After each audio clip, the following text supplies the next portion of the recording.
বাসে ছিলাম, হঠাৎ করে একটা অনেক জোর বিকট শব্দ হয়েছে। মিস কানের সবাই কান ধরে ফেলছে। মিস অনেক তাড়াতাড়ি করে কান ধরছে। পরে এবার মিস বলে যে কি হয়েছে। আমি তো ভাবছি যে আকাশ থেকে মনে হয় শিলা বা এরকম কিছু পড়ছে।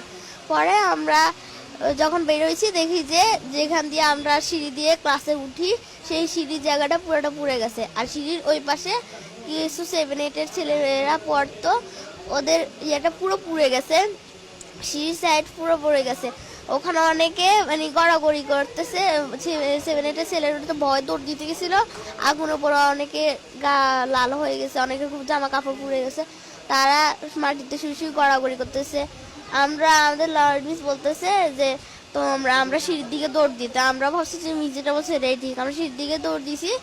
মিস বলছে আগুন নিভে গেছে, ধোঁয়া উঠতেছে।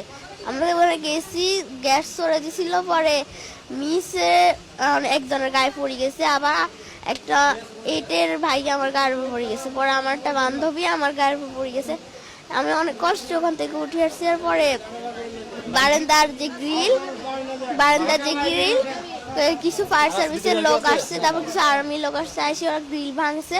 ভাঙার পর আমাদের ওখানে ট্রান্সপোর্টের যে গাড়ি রাখা হয় ওখানে একটা গেট আছে। গেট ভাঙে গেট হচ্ছে জানলার সাথে দিয়ে লাগাই দিয়েছে যাতে সিঁড়ির মতো করে যাওয়া যায়। পরে 7-8 জন মিলে নামাইছে।